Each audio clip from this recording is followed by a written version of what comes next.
C'est Voilà. parti, grâce à Midreshet Yehuda Manitou, on est avec le Rav Uziel. C'est bien sûr, on parle de Rosh Hashanah et vous voulez parler du son du chauffard et de la notion d'harmonie des valeurs, des chavod. Euh, eh bien, Erev Tov, effectivement, on va parler un peu de tout ça, du chauffard, mais surtout on va parler de Rosh Hashanah en tant que Rosh Hashanah. Et ce que je voudrais peut-être aujourd'hui, c'est faire deux choses qui, à mon avis, sont importantes. La première, c'est d'essayer de comprendre quel est le sens de la fête de Rosh Hashanah, parce que très souvent, on a l'habitude de la considérer comme le début de l'année, et en tant que début de l'année, alors on est joyeux, c'est le Yom Hadin, Akadosh Baruch Hu vient et nous juge, et il vérifie qu'on est bien comme il faut, qu'on est bien compatible avec comme disait Manitou, avec la finalité de la création. Mais ce que je voudrais montrer aujourd'hui, c'est que en fait, il y a peut-être beaucoup plus que ça, et c'est peut-être encore beaucoup plus compliqué que ça en a l'air. Et même si c'est vrai que j'aime bien les choses compliquées, on va quand même essayer de les rendre simples.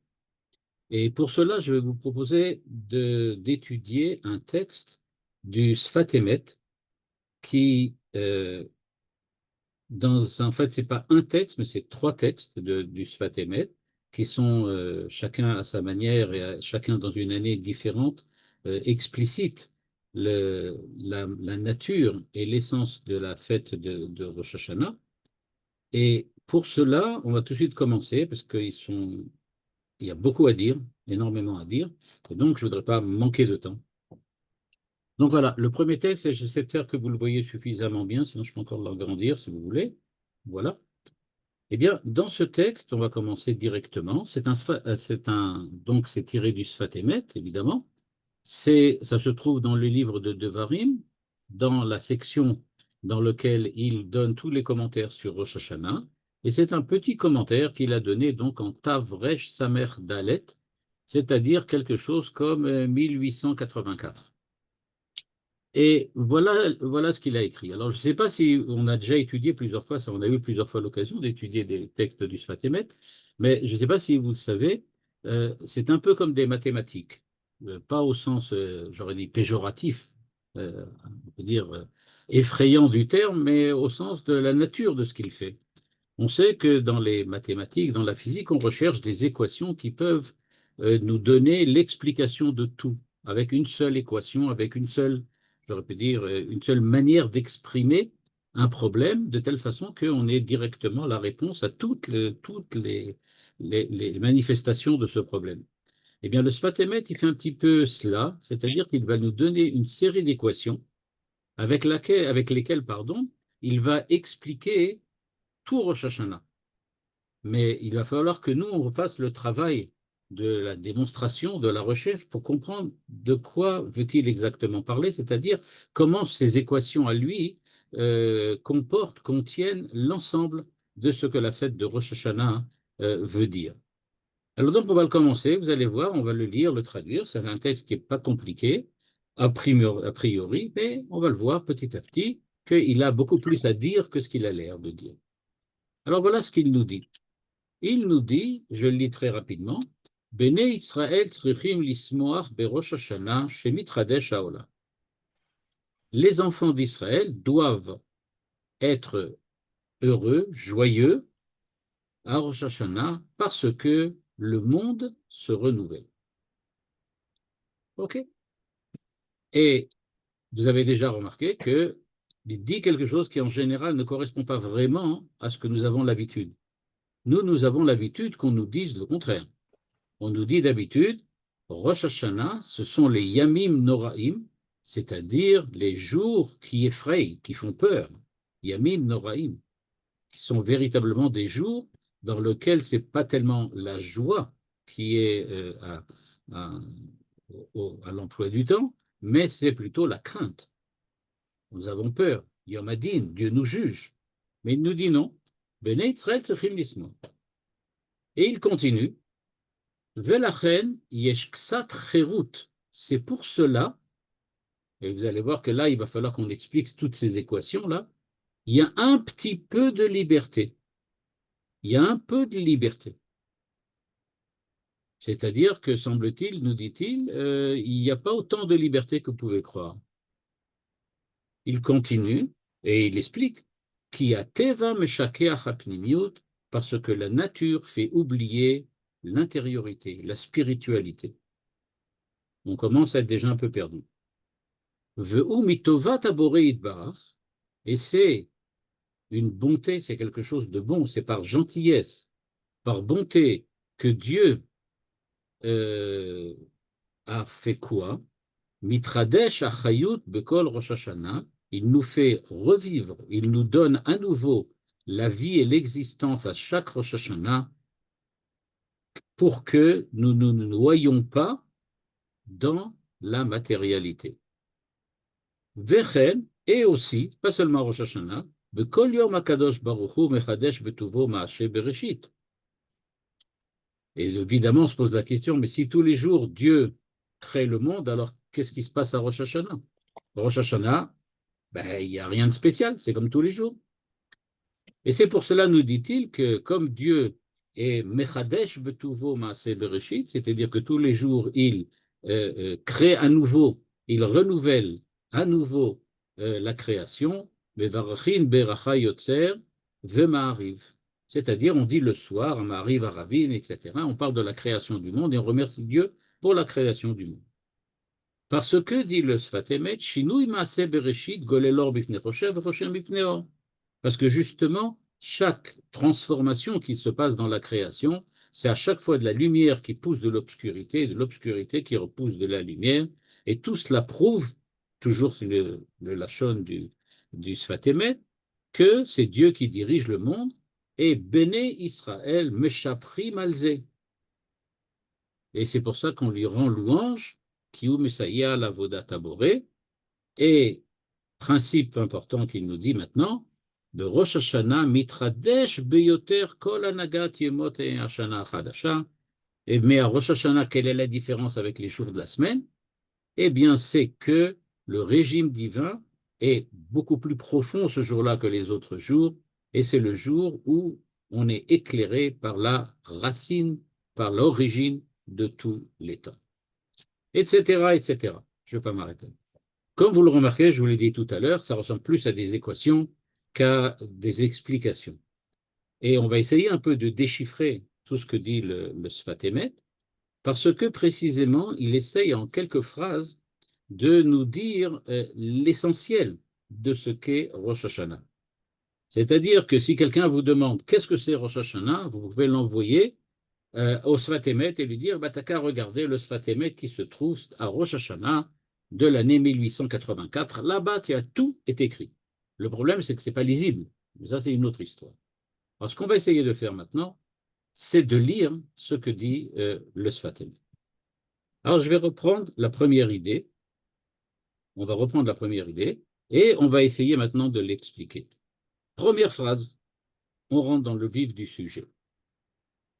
Il y a, d'après le Sfat Emet, quelque chose de très important, c'est que Dieu renouvelle le monde à Rosh Hashanah et c'est la raison pour laquelle nous sommes joyeux. Or, dit le Sfat Emet, c'est une question, mais il fait ça tous les jours. On en a parlé tout à l'heure, il y a quelques minutes, mais il fait ça tous les jours. En fait, le monde se renouvelle chaque jour et chaque jour, Dieu renouvelle dans sa bonté de Tuvo Maaseh Bereshit. C'est-à-dire, on est dans une situation extrêmement paradoxale. Vous allez voir que c'est vraiment le terme. C'est-à-dire que tous les jours, le monde est renouvelé par Dieu. Mais une fois par an, il est renouvelé par Dieu. Alors, c'est tous les jours ou c'est une fois par an?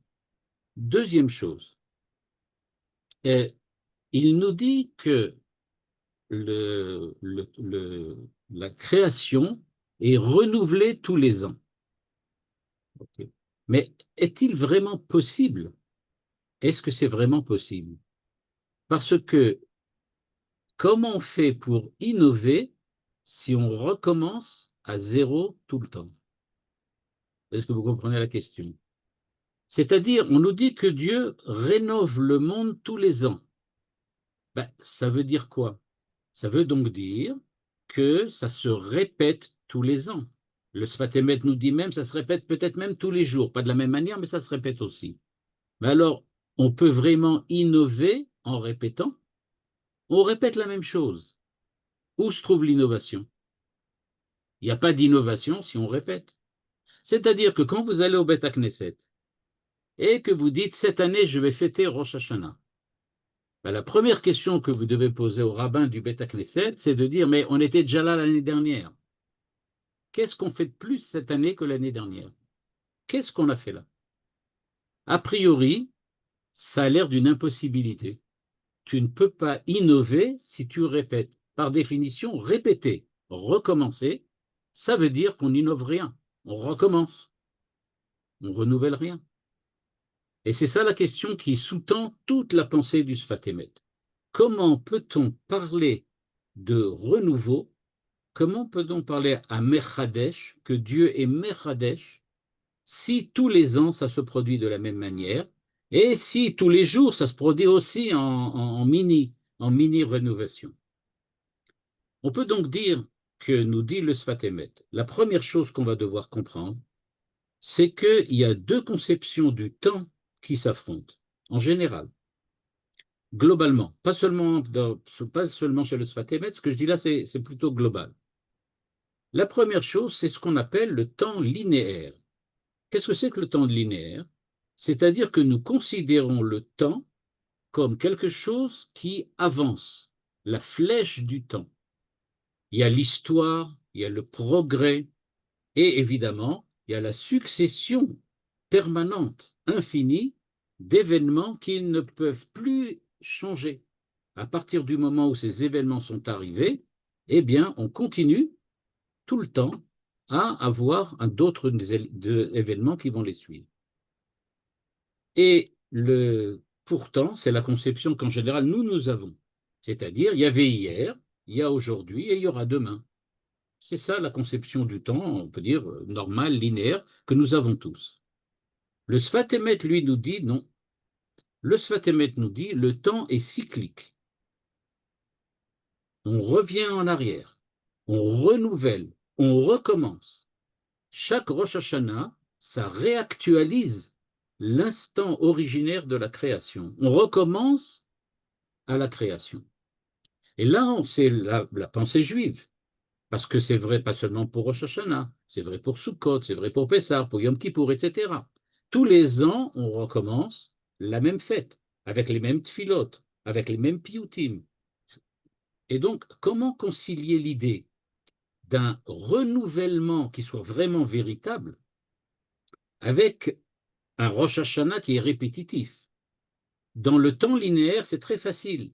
Si on dit que le temps, c'est simplement le passé, le présent et le futur, alors c'est vrai, on admet, hier il y avait quelque chose, aujourd'hui il y a quelque chose d'autre qui est nouveau, mais pas un renouveau. C'est complètement différent.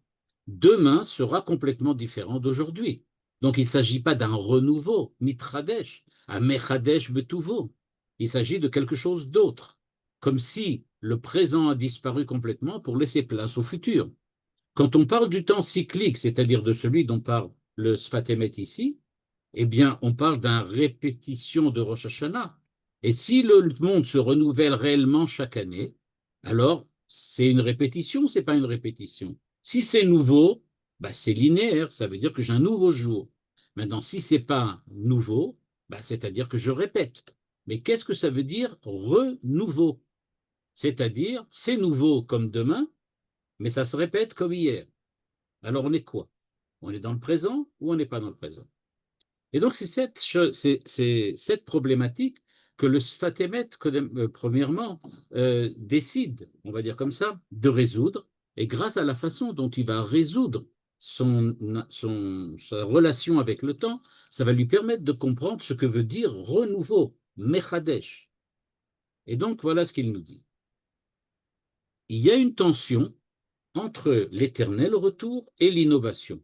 C'est clair. Si on revient en arrière, on ne peut pas innover. Si on innove, on n'est pas revenu en arrière. Mais il nous dit en fait, c'est les deux à la fois. D'où le paradoxe. C'est exactement ça un paradoxe. C'est-à-dire, il y a exactement, nous dit le Sfat Emet, 2 fois la même chose, mais différemment. C'est 2 fois la même chose, mais différemment. Le temps est à la fois cyclique, on revient tous les ans, Rosh Hashanah, Yom Kippour, Sukkot, ça recommence, mais il est aussi linéaire, il y a vraiment un renouvellement, il y a vraiment quelque chose de nouveau. Évidemment, c'est quelque chose qui n'est pas logique, on ne peut pas, donc on appelle ça un paradoxe. Le monde, nous dit-il, ne peut pas être recréé ex nihilo chaque année. Et là, on commence à comprendre qu'est-ce que c'est Rosh Hashanah. Quand je dis que je fête Rosh Hashanah, la création du monde, il est bien clair que cette année, Dieu n'a pas recréé le monde. Alors, qu'est-ce qu'il a fait? Eh bien, il a recréé une nouvelle année du monde. C'est-à-dire que contrairement à la création première ex nihilo, dans laquelle il n'y avait rien et brusquement il y a eu quelque chose, le temps a commencé, on va conserver l'histoire et le passé, et il va rester une trace de ce passé dans cette nouvelle année. La nouvelle année, elle est nouvelle, mais elle n'est pas complètement nouvelle. Elle est nouvelle en conservant le passé. C'est-à-dire, nous dit le Sfat Emet dans son langage, Dieu va donner chayut, de la vitalité au monde. C'est le jour où Dieu donne chayut, de la vitalité, c'est-à-dire du renouveau, mais sans effacer le passé. Et donc, Dieu renouvelle à chaque Rosh Hashanah. En fait, si on veut comprendre ce que veut dire vraiment le Sfat Emet, le renouvellement ne peut exister que s'il reste quelque chose de l'année dernière. Autrement dit, quand vous allez rentrer au Beth Knesset, le Rav n'aura pas besoin de vous expliquer puisque le Sfat Emet nous l'a dit. Mais ce qui va se passer, c'est la chose suivante. Vous allez aller à la rencontre d'une nouvelle année qui va certainement pas effacer l'année dernière. Il ne faut pas croire que si on rentre au Beth Knesset, c'est fini. On efface tout ce qu'il y avait, je fais tchouva, je recommence, etc. Il n'y a plus rien. Et je commence à zéro comme une belle feuille toute propre. Ça, c'est l'idée générale qu'on peut trouver aujourd'hui, surtout dans notre époque qui est individualiste et narcissique, dans lequel on se dit, je fais table rase, je commence l'année, c'est fini. Alors on vient joyeusement au Beth Knesset, à Rosh Hashanah, et on dit, voilà, j'efface tout, c'est fini, j'ai pris des bonnes résolutions, tout peut commencer à nouveau. Aujourd'hui, il y a même un mot spécial pour dire ça. On dit la personne aujourd'hui se réinvente. On dit qu'aujourd'hui, on se réinvente. C'est beau. Ça ne veut rien dire, mais c'est beau. Et donc, il dit, qu'est-ce que ça veut dire se réinventer? Comme si je n'existais pas avant. Hop, je me suis inventé à nouveau. C'est-à-dire, ça y est, je suis autrement, je suis différent. Nous dit le Sfat Emet, non, non, non. Un monde que Dieu créerait tous les ans différemment, c'est-à-dire une Chazara Bitshuva dans lequel j'efface absolument qui j'ai été précédemment, eh bien, une Tshuva de cet sens, ça ne serait pas une véritable Tshuva, ça serait en fait une amnésie. C'est-à-dire que j'ai complètement oublié tout ce que j'étais. Voilà. Mais justement, le problème est que s'il n'y a pas de mémoire, il n'y a pas non plus de renouveau et certainement pas de nouveau. Parce que qu'est-ce que c'est que la nouveauté?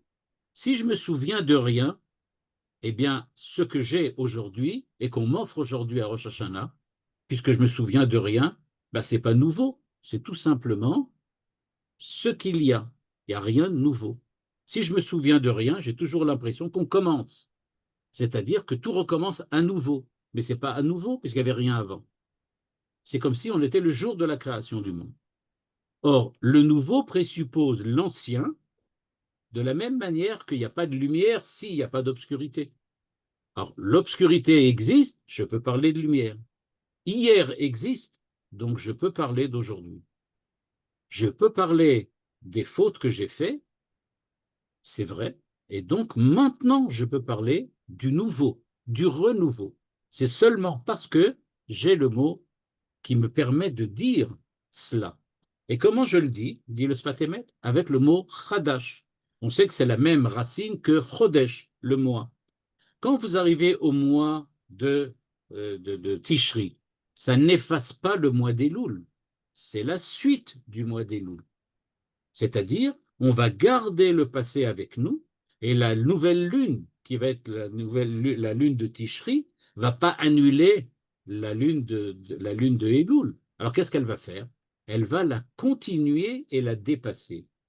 Et donc, le Sfatemet ici, on peut dire, enlève la tabula rasa de Descartes, le fait de se réinventer, de se créer un nouveau, etc. Il efface toutes ces illusions pour lui. Il dit en fait, les, les gens aujourd'hui pensent qu'on peut liquider le passé et être complètement différent, changer complètement, tout peut recommencer à zéro. Il dit, c'est pas vrai. La nouveauté authentique, elle est le fait que je prolonge l'histoire qui était la mienne au-delà de ce qu'elle était jusqu'à maintenant. C'est-à-dire que maintenant, je prends la responsabilité du passé et ma nouvelle année, qui vient, la nouvelle année, elle s'inscrit dans une histoire qu'elle va prolonger et transformer. C'est ça le renouveau. Quand on parle donc de renouveau, il faut penser qu'il va rester toutes les cicatrices de l'année dernière, les problèmes, les traumas, les gloires, les réussites, tout ça, ça reste. Il n'y a rien qui va disparaître.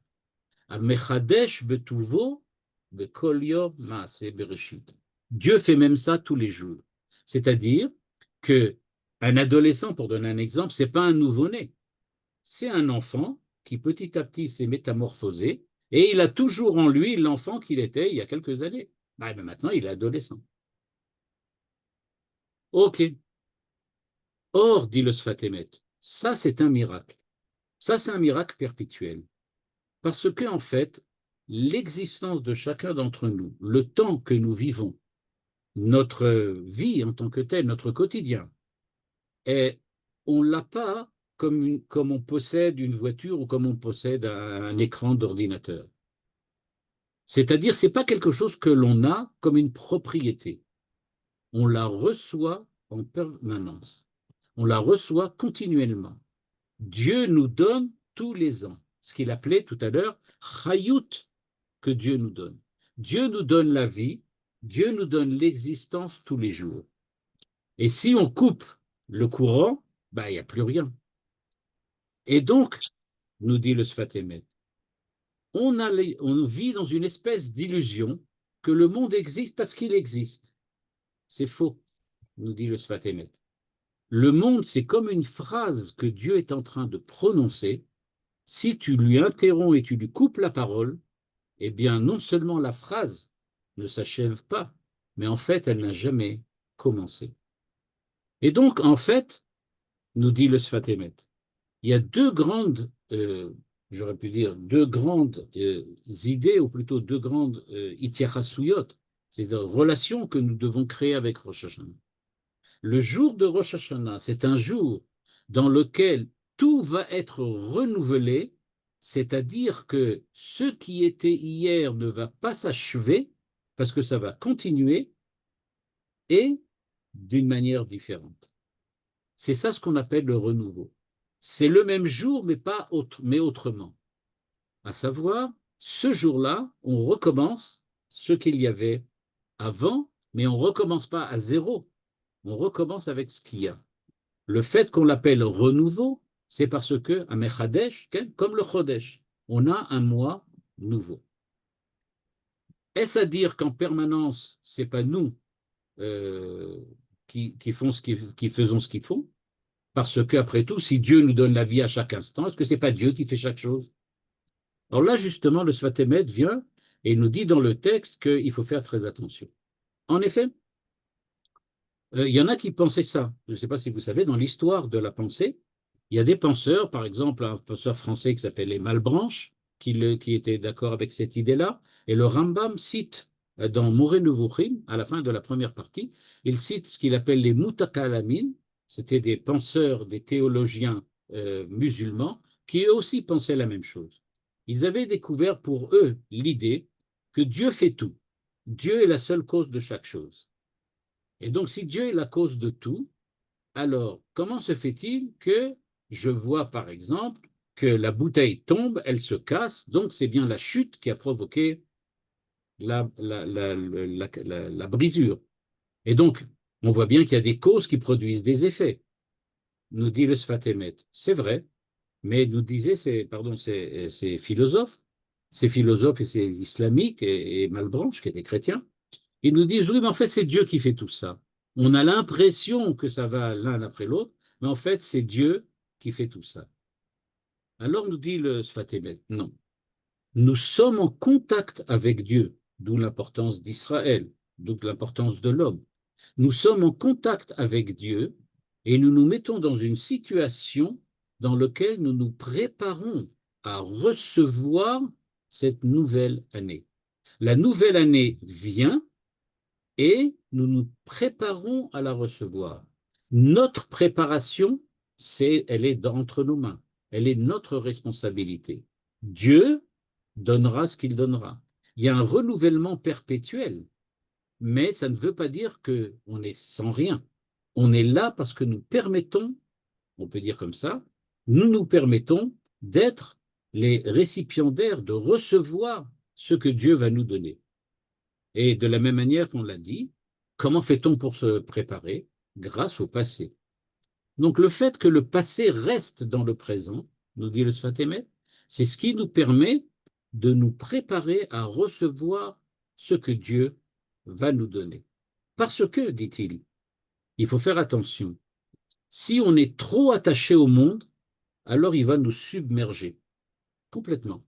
Pourquoi? En fait, nous-mêmes, nous sommes attachés au monde, nous voulons rester dans le monde, nous voulons que l'année prochaine soit en fait la suite plus ou moins de cette année, c'est-à-dire la répétition. En fait, dit le Sfat Emet, vous allez au Beth Knesset et vous dites, comme chaque année, avec le même marzor, je vais aller au Beth Knesset, je vais faire la tfila, etc. Pour accueillir quoi? La nouvelle année. Paradoxe. Tu fais la même chose, tu veux faire la même chose pour amener un changement. Est-ce que ça ne serait pas ça, le fait que tu es submergé par ce qu'il appelle la matérialité? Être submergé par la matérialité, c'est-à-dire que nous voulons rester avec une certaine inertie dans la situation où nous étions l'année dernière. C'est-à-dire, ce que nous voulons faire, c'est en fait de rester là où nous sommes. On ne veut pas changer. On pourrait dire d'une certaine façon, le fait de vouloir exister, de vouloir être, nous attire vers le bas. On est tout le temps, en fait, on veut rester exactement comme on était, surtout ne pas changer. Or, nous dit le Sfat Emet, c'est pour ça qu'il y a Rosh Hashanah. Rosh Hashanah, c'est ce jour particulier dans lequel on va prendre conscience qu'on ne peut pas rester tel qu'on était. Le passé est passé, il a construit quelque chose qui va nous permettre de recevoir une nouvelle année, mais cette nouvelle année que nous allons recevoir, elle doit être un renouveau. Elle doit apporter quelque chose de différent, de nouveau. Donc, il ne faut pas effacer le passé, il ne faut pas l'annihiler pour construire par-dessus, mais ce qu'il faut faire, nous dit-il, c'est être prêt à rassembler tout le passé en question, toute l'année dernière, pour qu'elle puisse être, d'une certaine façon, le récipient dans lequel la nouvelle année va se construire. Donc c'est bien un renouveau, mais ce n'est pas effacé. Et donc, de ce point de vue-là, on ne reste pas immobile. La plupart des gens, en fait, viennent au Beth Knesset, je ne dis pas ça pour tout le monde, mais très souvent j'ai vu ça en France, on vient au Beth Knesset, pourquoi faire? Pour rester l'année dernière. Je reste l'année dernière, je ne veux pas changer, je suis là, je ne veux pas. Je veux rester comme l'année dernière. Alors je fais tchouva, je pense, je fais, etc. Mais en fait, dans le fond de moi-même, je n'ai pas l'intention de faire quelque chose. Je veux que ça reste véritablement comme l'année dernière. Donc maintenant, que se passe-t-il vraiment? Eh bien, ce qui se passe, nous dit le Sfat Emet, on va reprendre le texte maintenant qu'il a écrit, et vous allez voir que ça va être un peu plus clair. Voilà ce qu'il nous dit. Bnei Israël tzrichim lismoach berosh Hashanah chez Mitradesh haolam. Chez Mitradesh haolam. C'est-à-dire, il nous dit, tu dois arriver avec joie. Pourquoi? Parce que tu as pris conscience qu'il va y avoir du renouveau, que c'est une période, un moment, ou une occasion, c'est plutôt le terme, c'est une occasion pour toi de passer un stade dans lequel tu vas arriver au renouveau. Tu ne vas pas rester pris dans l'année dernière et dans le passé, tu vas véritablement pouvoir t'en sortir. Velachen yesh ksat cherut. C'est là qu'on voit un petit peu de liberté apparaître. Pourquoi de liberté? Parce que c'est à toi de décider que l'année prochaine sera nouvelle. L'année prochaine ne sera pas nouvelle obligatoirement. Si tu ne prends pas toi la décision, grâce à ta liberté, que l'année prochaine soit un renouveau, comme le dit la première phrase, Mitradesh Haolam, si toi tu ne fais pas ce qu'il faut, à Teva Meshakeach et Apnimiyut. À ce moment-là, tu resteras dans une situation qui n'est pas négative, mais qui est même légitime, mais qui certainement ne te donnera rien de nouveau. C'est parce que à ce moment-là, la nature, c'est-à-dire le fait qu'il y a des lois permanentes et fixes, eh bien cela, ça va te laisser entièrement pris dans les griffes du passé. Et il continue, et c'est une bonté que Dieu a pour nous. C'est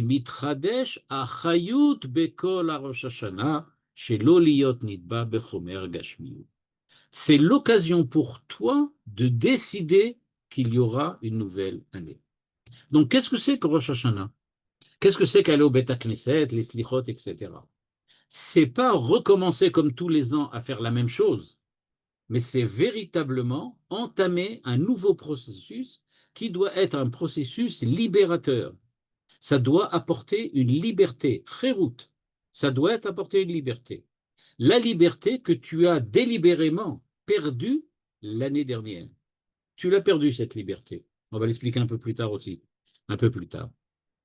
C'est pour ça, nous dit le Sfat Emet, Bekol Yom, ligne 5, Akadosh Baruchu Mechadesh Betuvo Maaseh Bereshit. S'il n'y avait pas Dieu qui tous les ans nous donnait l'occasion d'être libre, mais on ne serait jamais libre. Parce que chaque jour ne peut être parfois que la répétition de ce que c'était hier.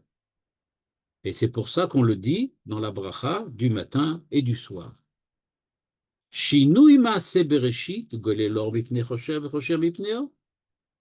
Et donc, chaque jour où tu pries, c'est un jour dans lequel tu vas montrer que c'est Dieu qui dirige le monde. Parce que tu dis, je te remercie Dieu de me donner la liberté de pouvoir envisager du nouveau, envisager du renouveau. Que demain ne soit pas que la répétition. Métro, boulot, dodo. C'est ça, oui, quand on le regarde de ce point de vue-là. Ou Bnei Israël meshabchim alze qui ou Messaïa le avodat aboro. Et donc voilà, dans ce premier paragraphe, nous dit en fait le Sfat Emet, vous allez arriver encore une fois au Beth Knesset, vous allez arriver au jour de Rosh Hashanah, et sûrement, comme pour beaucoup, ce qu'on est attaché, on est attaché au minagim. On est attaché à quoi? Aux habitudes. Ah, tous les ans, on mange du gefilte fish à Rosh Hashanah, ou bien il y a tel et tel plat particulier, ou bien il y a tel et tel, comme je disais, le marzor qu'on a depuis longtemps, et toutes les choses que l'on fait quand on est à Rosh Hashanah. Nous dit le Sfat Emet, tout ça c'est non seulement légitime, mais c'est même important. Par contre, c'est pas ça Rosh Hashanah. Rosh Hashanah, ça va justement être le côté, j'aurais pu dire, de la liberté que vous allez devoir envisager. C'est-à-dire Mitradesh, Mechadesh Betuvo, Maaseh Bereshit. Ou Rosh Hashanah, ligne 9 maintenant devant vous, Mitradesh Beyoter Kol Anagat Shel Yemei Hashanah, et ça s'appelle Rosh Hashanah. Et donc ce que l'on fait, nous dit le Sfat Emet, à Rosh Hashanah, c'est qu'on va prendre une bonne dose de liberté à Rosh Hashanah pour que l'on puisse l'appliquer, la vivre, en faire véritablement notre point focal de l'existence et de la vie, et de transformer notre vie grâce à ce que l'on a pris et vu à Rosh Hashanah. Jusqu'à là, tout est clair maintenant. Enfin, j'espère. Maintenant, on va essayer de comprendre. OK, si vraiment tel est le cas, alors quel est véritablement, j'aurais pu dire, quel est le sens de notre liberté en question? Qu'est-ce qu'on doit en faire? Eh bien, le Sfat Emet nous dit, il y a, vous gardez votre liberté. C'est vous gardez votre liberté. C'est-à-dire que, en fait, euh, on a tendance à oublier. On a tendance à oublier.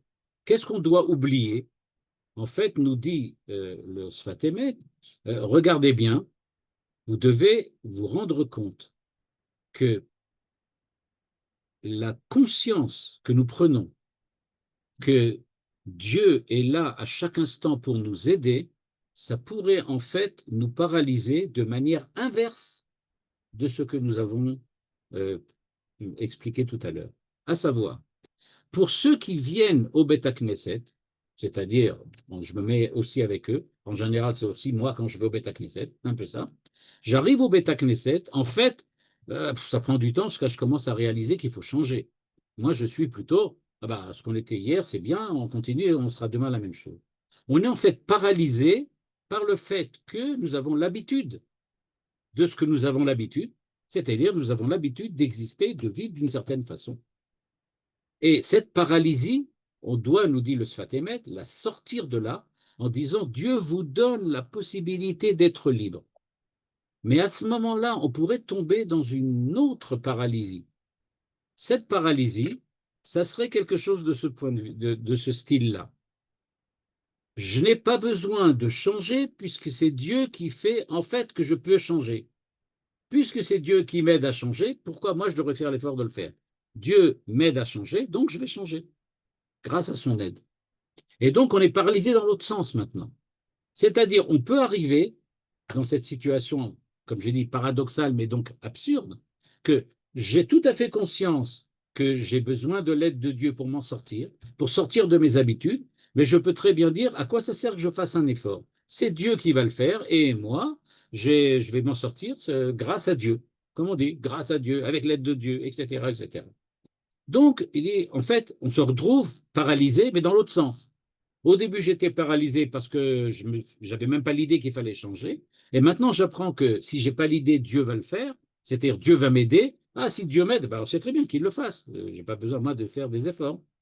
Et donc, comme je disais tout à l'heure, moi, en fait, je dois véritablement euh, acquérir cette liberté que Dieu va me donner ou en tout cas me réveiller à son existence. C'est pour ça qu'il écrit dans les premières phrases, dans les premières lignes, Yesh ktsat cherut. Il y a un peu de liberté. Parce que, qu'est-ce que ça veut dire qu'il y a un peu de liberté? C'est-à-dire qu'il y en a un peu parce qu'elle n'est pas totale. On est dans une situation dans laquelle je veux m'en tirer, je veux m'en sortir. C'est Rosh Hashanah, je veux faire quelque chose de nouveau. C'est-à-dire, je veux me changer, me transformer, devenir quelqu'un d'autre.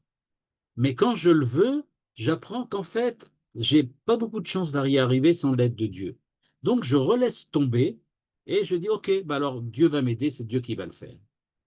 Et donc, dans cette situation-là, c'est ce qu'il appelle ktsat cherut, un peu de liberté. J'en suis conscient, mais j'ai pas la force. J'en suis conscient, mais j'ai pas la force.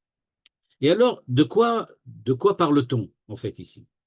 En fait, nous dit le Sfat Emet, il faut arriver à se rattacher à la volonté de Dieu de nous en sortir.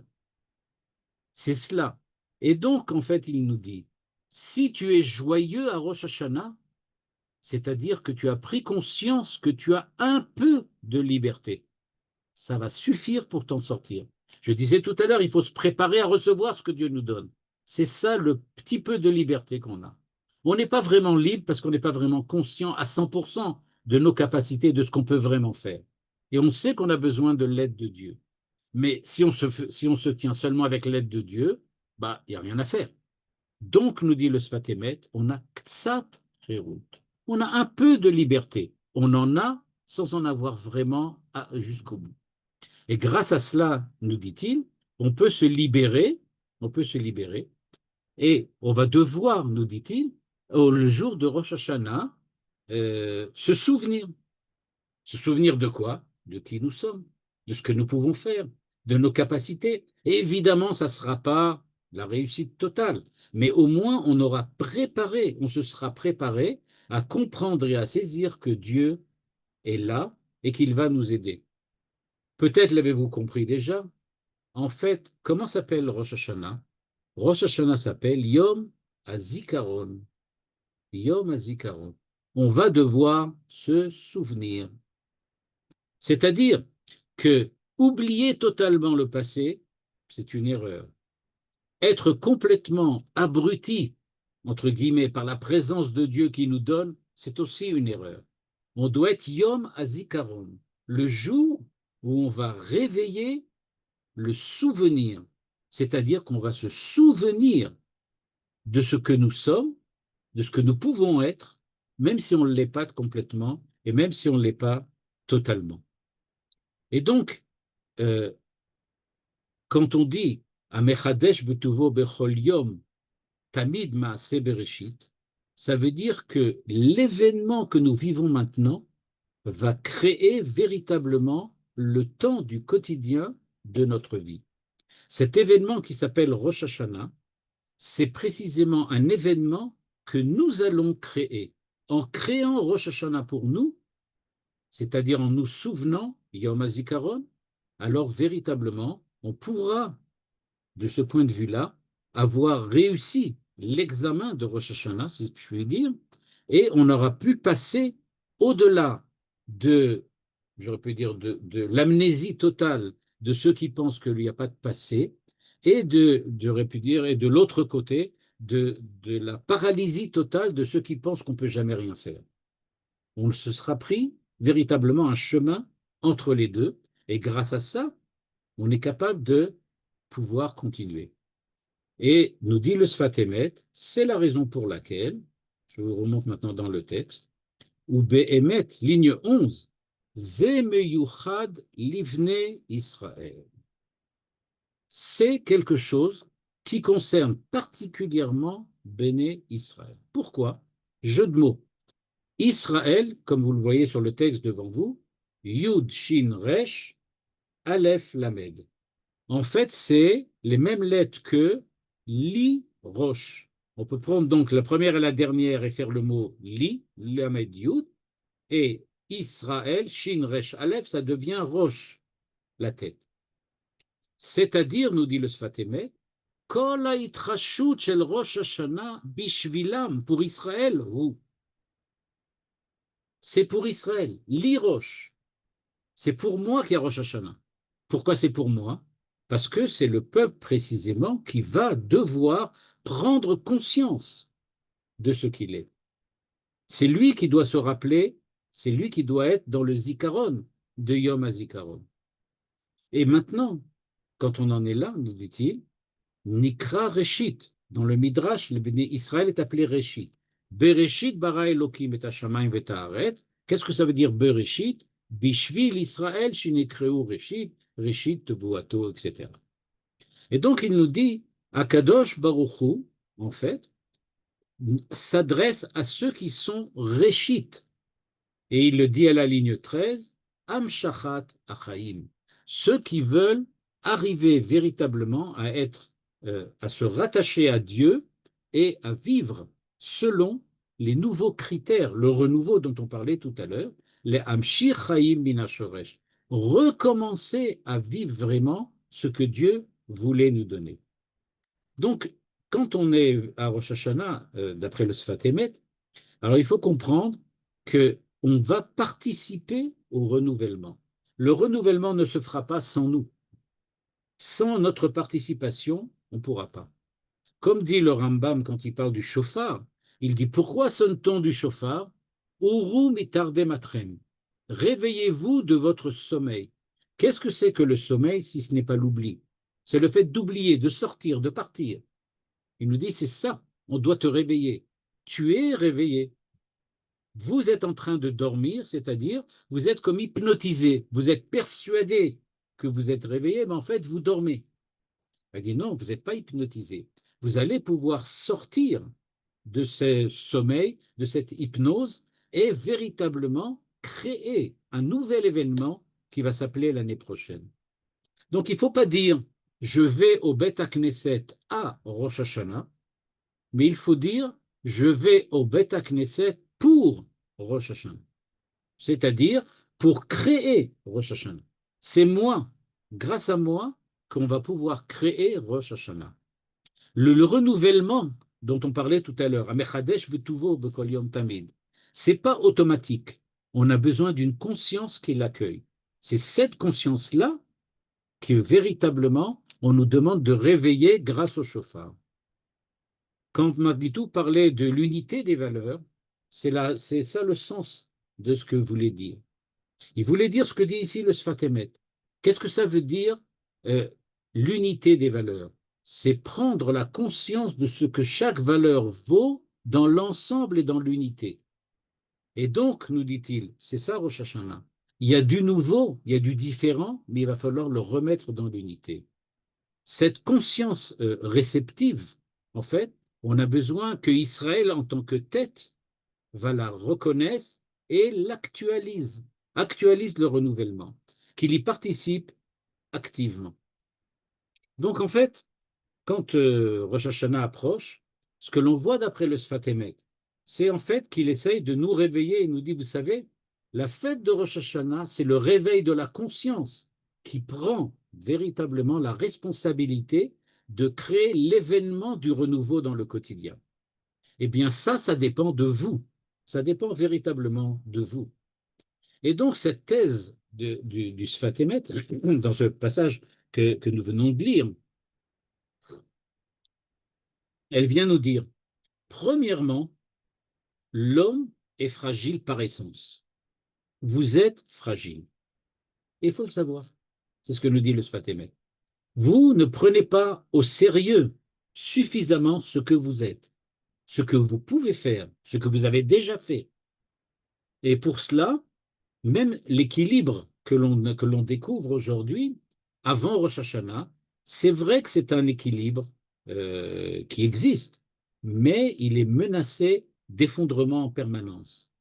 Et pour cela, il y a la fragilité que vous avez, c'est parce que vous avez perdu, on peut dire,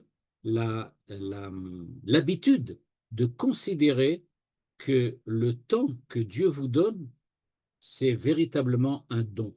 C'est ça ce que Dieu vous donne. En effet, nous dit le Sfat Emet, vous allez recevoir de Dieu le plus grand cadeau qui soit possible. On sait que chaque année, on dit il y a 3 livres qui étaient ouverts, on en avait parlé il y a quelque temps. Il y a 3 livres qui sont ouverts, le livre des Tzadikim, le livre des Rechaim, le livre des Bénonim, mais chacun voit est-ce qu'il est inscrit ou pas, est-ce qu'il aura le droit à une nouvelle année ou pas. Ça veut bien dire, dans ce Midrash, très clairement, que le temps, c'est un don. Chaque instant de l'existence de chacun d'entre nous, c'est un don renouvelé à Rosh Hashanah, mais ce n'est pas dû. C'est-à-dire que le temps, ce n'est pas un progrès ou je ne sais pas, ou une dégradation. C'est 2 sortes de, chez les philosophes, on va pas dans les détails. Chez les Grecs, on voyait le temps comme une dégradation, et parmi les philosophes modernes, c'est plutôt un progrès. Le Sfat Emet nous dit non, c'est ni une dégradation, ni un progrès. C'est un don permanent de Dieu à l'homme. Et donc, le génie du Sfat Emet, c'est précisément qu'il a réussi à maintenir ensemble, a priori, des contradictions sans les résoudre avec une synthèse. C'est ça qui est vraiment important. Il a gardé les 2 aspects du temps, les 2 aspects de l'homme, les 2 aspects de Rosh Hashanah. C'est-à-dire, est-ce que c'est quelque chose qui se perpétue petit, qui revient toujours sur lui-même, ou c'est quelque chose qui change? Il nous a expliqué, non, ça change et ça se perpétue. Et donc, nous dit-il en fait, le monde, il est EST. Mais pourquoi il est EST? Parce qu'il est à la fois ancien et ET, nouveau. C'est parce qu'il est les 2 à la fois. Il est dépendant de Dieu, mais il est libre. Il est cyclique, mais il est linéaire. C'est les 2 à la fois. C'est justement ça, Rosh Hashanah. D'ailleurs, peut-être c'est pour ça qu'il y a 2 jours. Un jour qui parle de l'année dernière, un jour qui parle de l'année nouvelle. C'est-à-dire, même aujourd'hui où on n'a pas de doute sur la date, puisqu'on est en Israël et on a un calendrier, etc., pourquoi y a-t-il 2 jours dans ce jour? Parce qu'au fond, on est précisément entre les 2 jours. Rosh Hashanah, c'est être entre les 2 jours. C'est-à-dire qu'on est à la fois l'ancien et le nouveau, dépendant et libre.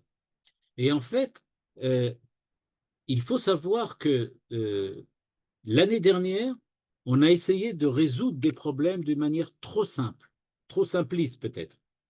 Et que l'année prochaine, on risque de le faire aussi si on ne prend pas conscience à Rosh Hashanah de véritablement ce qui se passe. Or, qui est le vecteur de ce renouveau, nous dit le Sfat Emet? C'est Meyuchad Livnei Israël. C'est Israël. C'est-à-dire, pourquoi on parle d'Israël, puisque c'est l'homme en général. Et je suppose que vous avez sûrement dû vous poser cette question. Pourquoi c'est Israël qui a ce rôle si on parle de l'humanité qui a été créée et on parle de la création du monde? Je rappelle que sans arrêt, on parle, de la Rosh Hashanah, que Dieu est Meler à Olam, qu'il est le maître du monde. Alors pourquoi on parle seulement d'Israël tout le temps? Eh bien, nous dit le Sfat Emet, eh bien, c'est très simple. Au moment où Dieu crée le monde entier, le renouveau du monde entier, il a besoin d'une tête, c'est-à-dire de quelque chose qui va donner la possibilité à ce monde de recevoir ce que Dieu veut lui donner, c'est-à-dire une existence telle qu'elle soit un renouveau permanent. C'est lui qui doit être euh, véritablement la tête, l'esprit du monde, c'est-à-dire transmettre aux nations le fait qu'il y a une vitalité divine, chayut elokit, dans le monde.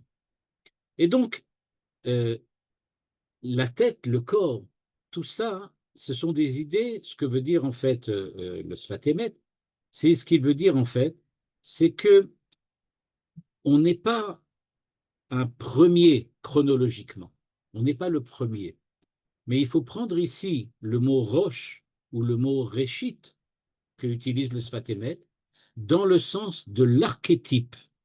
Nous sommes ceux qui incarnons à la fois le passé et le futur. On incarne le modèle d'une relation saine entre Dieu et l'homme. Et donc, ce n'est pas d'être le premier, mais être l'exemple. C'est comme ça que j'aurais traduit. Israël est l'exemple.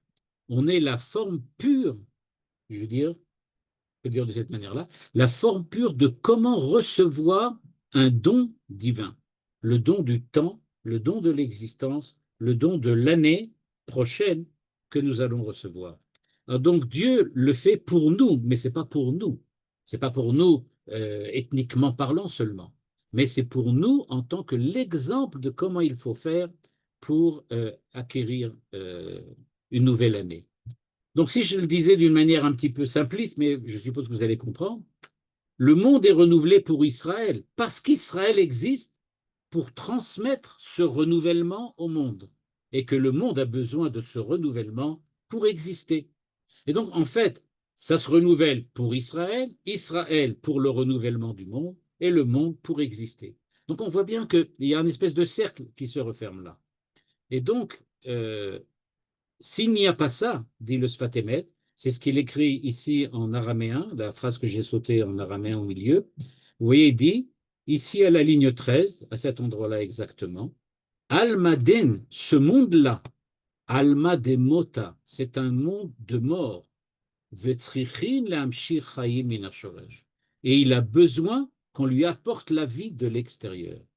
En fait, si Israël manque à son rôle, alors le monde risque de perdre la vie. Et c'est pour ça qu'on a besoin d'Israël. Il y a encore, à la fin du texte, une idée très importante qu'on n'aura peut-être pas le temps de voir aujourd'hui. Il nous dit, il faut savoir qu'il y a 2 possibilités pour amener la vitalité, la chayut, c'est-à-dire amener le temps au monde, soit par la douleur, soit par la Torah. Et donc, ça, on en parlera peut-être la semaine prochaine, quand je parlerai du deuxième texte pardon, du Sfat Emet, dans lequel il va essayer de nous montrer quelle est l'importance de la Torah par rapport à la souffrance. Et aujourd'hui, on sait combien la souffrance peut parfois être aiguë. Donc, juste pour résumer en une minute, ce que nous apprenons à Rosh Hashanah, c'est que Rosh Hashanah, cette année, puisque c'est cette année que nous avons étudié le Sfat Emet, devrait ne pas être comme les autres. Parce que c'est ça le but de Rosh Hashanah, c'est que ça ne soit pas comme les autres. Que ça ne soit pas du passé, et que ça soit mitradesh, mechadesh betuvo, bekol yom tamid, et que ce renouveau, ça soit Be'ezrat Hashem, que dans la joie, et comme on le verra la semaine prochaine, sans aucune souffrance. Toda Oui, Rabba, Ravouziel. Magnifique. C'est des questions, Bechavod. Alors, Ramouziel, Dieu fait du en même tempsisme. Alors, hein, c'est ça. Pardon, Il fait du en même tempsisme. C'est un nouveau mot que dit. C'est du en même temps. En même temps, vous êtes libre et en même temps, vous êtes dépendant. C'est ça? exactement. Ouais, ben, Exactement. c'est On ne bien. peut pas faire autrement, c'est ça la situation humaine. Et Rosh Hashanah, c'est précisément, d'après ce que nous dit le Sfat Emet, le Rosh Hashanah, c'est précisément ce jour où on prend conscience qu'on vit ce paradoxe et qu'on est capable de le vivre. Et c'est ça ce que Dieu attend de l'ensemble de l'humanité. Vous êtes libre, mais je suis là. D'accord. Merci beaucoup.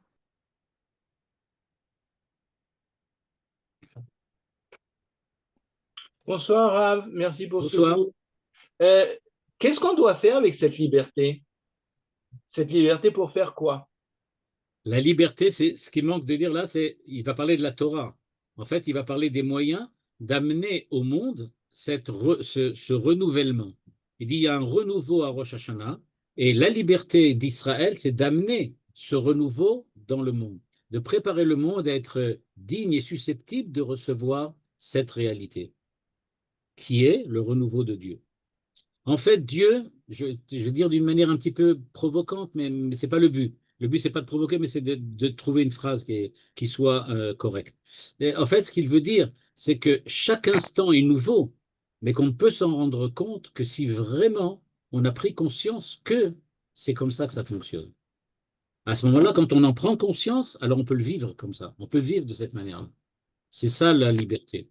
La liberté, c'est prendre conscience qu'on est libre parce que cette liberté peut apporter un renouveau. Et que ce renouveau, il vient précisément de Dieu. Toda Rabba. Alors, bonsoir, merci comme d'habitude pour ce cours. Donc, moi, je me pose quand même une question. Mhm. J'ai l'impression que donc, cette prise de conscience, elle est surtout pour les valeurs, euh, on voit que c'est pour les valeurs juives, mais normalement, donc, tout homme bien conscient, justement, chaque nouvelle année, essaye de faire un bilan et de faire mieux l'année d'après. On décide de faire du sport, on décide de mieux manger, on décide de faire attention à la planète quand on ne considère que les valeurs, enfin que certaines valeurs en fait. On va se concentrer sur certaines valeurs, mais il me semble quand même que tout le monde à ce moment d'un nouvel an, essaye de le faire. Alors, voilà, donc je pense que nous, en tant que juifs, c'est de se poser des questions pour cette unité des valeurs, c'est-à-dire d'être un peu plus profond sur l'ensemble des valeurs. Mais on ne peut pas dire que Exactement, les gens exactement. ne se reposent pas la question et essayent de faire d'une nouvelle année un renouveau quand même. Le renouveau ici, ce qui veut dire, il dit le renouveau, c'est de dire qu'il ne peut pas, le monde ne peut pas avoir une nouvelle année si c'est pas un renouveau. C'est ce que veut dire ici le Sfat Emet. Oui, Sans ce renouveau, il n'y a pas de nouvelle année, il n'y a pas de Rosh Hashanah. C'est nous qui allons oui, faire le Rosh Hashanah. C'est-à-dire que si je fais, en fait, à la fin de Rosh Hashanah, je suis dans le même état que je suis au début de Rosh Hashanah, alors Rosh Hashanah, il n'y en a pas eu. oui. Et donc, il n'y a pas de renouveau. Et il dit, c'est un monde qui va s'effondrer, pardon, petit à petit. Oui, si on perd ses valeurs, justement, Et on si perd. justement dans ce renouveau, on ne considère pas toutes les valeurs, bah, à la longue, on finit, C'est vrai aussi, ça exactement. finit, ça C'est pour finit ça, par. comme je l'ai un peu, j'en ai pas parlé beaucoup parce que il y avait beaucoup à expliquer dans le texte, Mais c'est ce que Manitou disait quand il parlait de l'unité des valeurs. Il faut prendre Mhm. conscience que chaque valeur a un sens, mais que ce n'est pas suffisant en tant que sens. Elles doivent se retrouver dans l'ensemble global. Mhm. Et c'est ce qu'on appelle ici le renouveau. Le renouveau, ce n'est pas de prendre une valeur et d'en faire quelque chose, C'est ça, mais c'est voilà, de les c'est ça. remettre ensemble pour en faire quelque chose de nouveau. C'est Vraiment ça. quelque chose de nouveau. Merci. Mhm.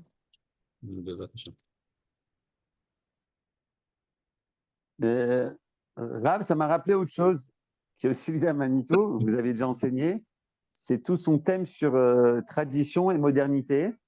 Oui. Et en fait, le sionisme, c'est pas c'est le troisième État d'Israël. C'est pas un nouvel État, c'est un troisième État d'Israël qui revient. C'est une renaissance. À chaque fois, on parle de renaissance du peuple juif sur sa terre. Et moi, ça m'a rappelé un petit peu ça, c'est-à-dire que qu'on est, c'est pas quelque chose de nouveau. Il y a ce passé, il y a l'histoire, et puis on doit, Il y a un renouveau. Il y a un voilà. renouveau. Et c'est ce que Manitou appelait, comme une expression qui est à lui, la mutation d'identité. Lui, il parle plutôt de mutation, alors que le Sfat Emet parle plutôt de renouveau. Ok. Mais l'idée est la même, elle est parallèle, mais il y a peut-être une différence. Il faudrait voir si vraiment, ce que dit, encore une fois que je relise ce que Manitou disait sur la mutation d'identité, est-ce que l'identité qui change, c'est une nouvelle identité ou un renouveau de l'identité précédente?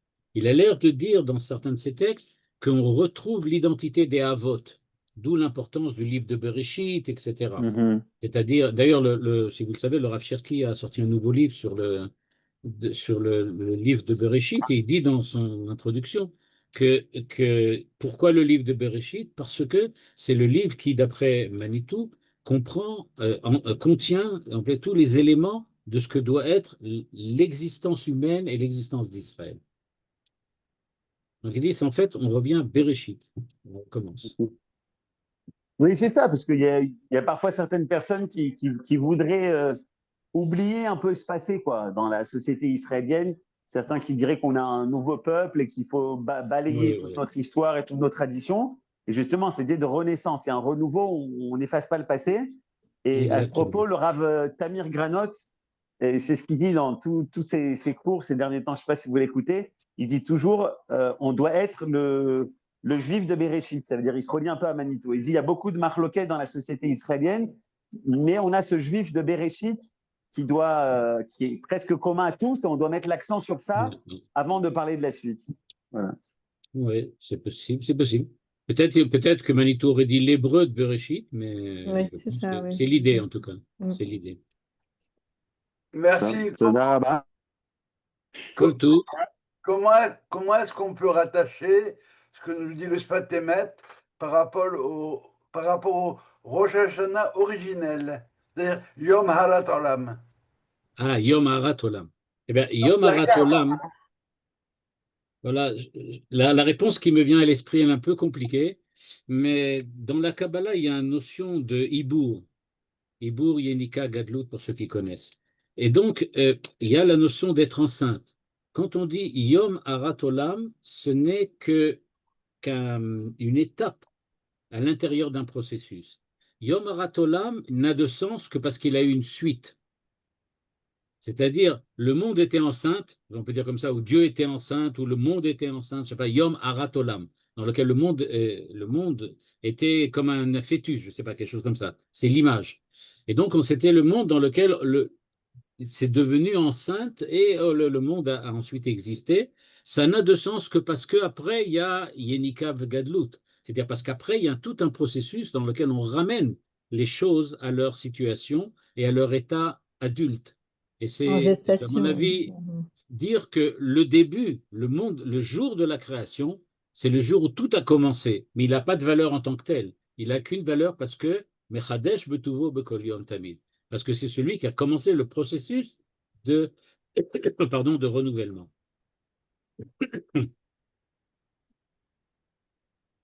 Donc ça ne rentre pas dans le schème du Sfatemet. Ça ne rentre pas dans le... Dans le schème, dans le schéma du Sfatemet. Peut-être que ce qui parlerait avant, c'est ce qu'il y avait Mahashavat Boré avant, là, etc. Mais dans la réalité, mais non, même si elle était là, ce que je veux dire, c'est que même s'il y a eu tout ça, ça n'a de sens que parce qu'il y a eu la suite. Donc sa valeur, c'est la suite. Il ne se réalise que par la suite. À la limite, je pourrais dire que tant que l'homme n'était pas créé, Adam Arishon, le monde n'avait aucun sens et aucune signification, il n'était pas encore créé. Et c'est pour ça que le Midrash dit, Yom HaShishi, c'était quand on a reçu la Torah, c'est-à-dire le moyen de, ce qu'on le verra la semaine prochaine, le moyen de créer une nouvelle année et de faire du renouveau. Comme quoi, notre histoire, c'est pas une histoire sainte, mais une histoire enceinte.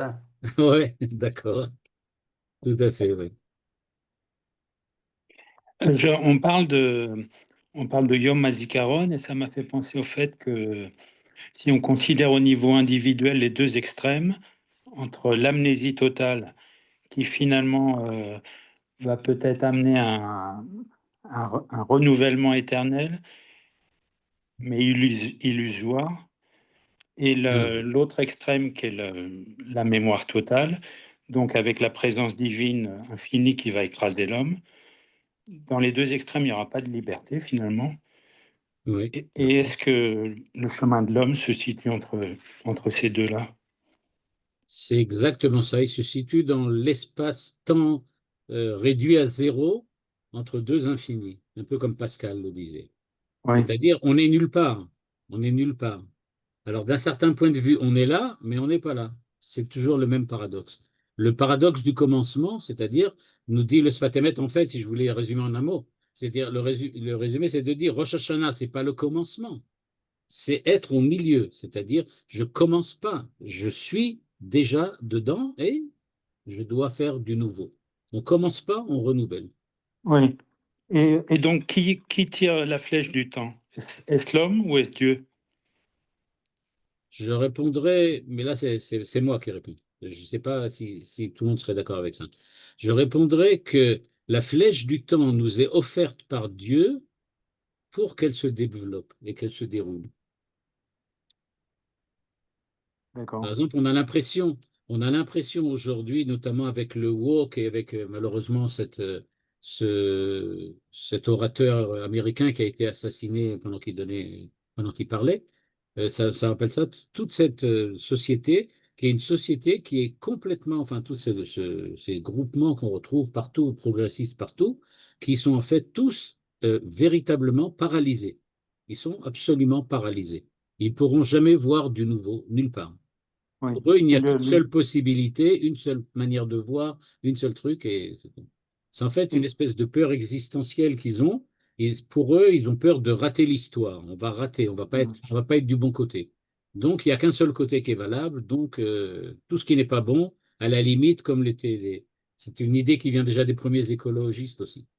Il y avait aussi la même idée que pour sauver la planète, on peut mettre le feu partout.